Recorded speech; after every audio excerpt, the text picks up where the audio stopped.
সিরাতের যদি অথেন্টিক বই খুঁজো তুমি এটা একটু দেখতে পারো, কারণ এইটা 1178টা বই নিয়ে একটা প্রতিযোগিতাটা হয়েছিল 8 বছর সময় নিয়ে। 8 বছর সময় নিয়ে যে প্রতিযোগিতাটা হয়েছে ওইখানের মধ্যে ফার্স্ট প্রাইজ উইন করছে হচ্ছে শফিউর রহমান মুবারকপুরীর লেখা এই দ্য সিল্ক নেকটার বই। তো ভাইয়া এখন তো বুঝছো নবীজি সিরা পড়াটা কেন দরকার। জি ভাইয়া, নবীজি উপহার দেওয়া পছন্দ করতেন। আমি এই সিল্ক নেকটার বইটা তোমাকে উপহার দিলাম, আশা করি রসুলের সুন্নাহগুলো এখন থেকে তুমি ফলো করে চলবা ইনশাল্লাহ। ইনশাল্লাহ। ভাইয়া সিরাত আসলে কেন পড়বো তুমি আমাকে বলো, সিরাত কেন পড়বো না?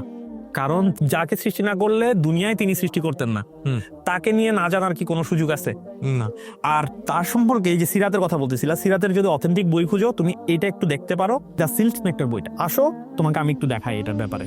ভাইয়া তোমাকে যেটা বললাম দ্য সিল্ক নেকটার, এই বইটা 1178টা বইয়ের মধ্যে যে চ্যাম্পিয়ন হবে এই ডিসিশনটা নিতে জাজদের 8 বছরের বেশি সময় লাগছিল, কারণ এতগুলা বইয়ের মধ্যে কোনটা চ্যাম্পিয়ন। এখন দেখো চ্যাম্পিয়ন বইটা যখন বলছে, এটা কত সুন্দর সামারাইজড না হলে কি এটা চ্যাম্পিয়ন হইতে পারছে?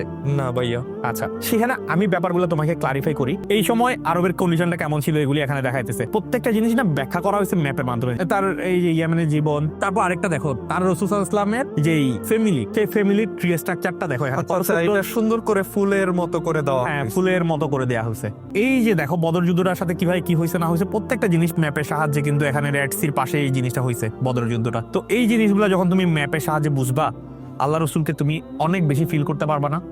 জি ভাইয়া। এই যে বিদায় হজের কথা আমরা সবাই বলি না, সেই বিদায় হজটা দেখো কি সুন্দর করে ফুটায় তোলা হয়েছে এখানে। হ্যাঁ। গ্রেট হজ, হজের দিন তুমি কিভাবে কি করবা না করবা, রাসূল সাল্লাল্লাহু আলাইহি ওয়াসাল্লাম কি করে গেছেন, পুরা তার জীবনের পার্ট গুলো কিভাবে গেছে, আচ্ছা। এভাবে করে তার জন্ম থেকে একদম শেষ অবধি প্রত্যেকটা জিনিস এই যে দেখো রেফারেন্স সহ ভিজুয়াল ব্যাখ্যা সহ যখন তুমি জানবা, তার এই যে দেখছো তুমি এখানে কাবা শরীফকে কি খুব সুন্দর করে দেখানো খুবই হয়েছে, সুন্দর ভাবে ছবি দিয়ে প্রেজেন্ট। হ্যাঁ হ্যাঁ, যে আল্লাহ রসুল ইয়া উম্মাতি উম্মাতি বলে দুনিয়া ত্যাগ করছেন, সে আল্লাহ রসুলকে তুমি যখন মন থেকে ফিল করতে পারবা, তার জন্য এই একটা জিনিস যদি তুমি নাও, তোমার কাছে জিনিসটা অনেক বেশি ভিজুয়ালাইজ হয়ে যাবে। ইনশাল্লাহ আশা করি তুমি এই জিনিসটা নিয়ে নিজে স্টাডি করবা, আল্লাহ রসুলকে জানবা, জানার পর ফিলটা কেমন আসে তুমি আমাকে অবশ্যই শেয়ার করবা।